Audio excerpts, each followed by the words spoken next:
In the sleepy town of Elder Mist, where time seemed to have a habit of standing still, there stood an ancient clock tower. The town had wrapped around it like a lover's embrace, both of them sharing in each other's secrets and solitude.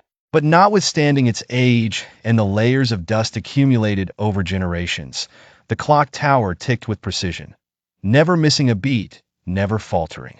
It was said to be inhabited by a spirit, bound forevermore to keep time marching forward. The townsfolk had grown familiar with its ceaseless rhythm, the haunting chime that echoed across cobblestone streets every hour. It was the night of the winter solstice, a night when the darkness stretched its fingers over the world a little longer, that peculiar things began to stir around the tower. The first whisper of unease came in the form of Abigail Winthrop's nightmares.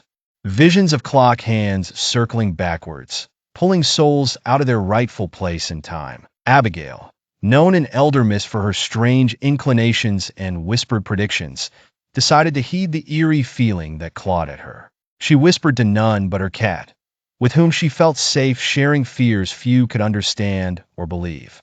Clad in garments thick against the chilled whispers of the solstice winds, she made her way alone to the clock tower as midnight neared. With an uncanny creak, the door opened as if inviting her inside its belly of gears and echoes.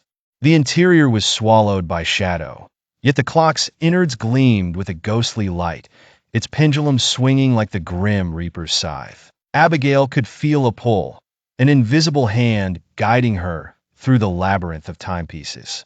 Each one ticked and talked with a language of its own, stories carved into their polished faces.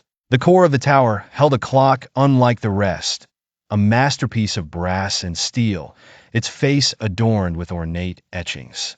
It was here that Abigail felt the world shift, as if her very soul was unmoored. The clock began to tick backwards, just as her haunting dreams had shown. A shadowy figure emerged, its outline shimmering with past regrets and future fears turned corporeal.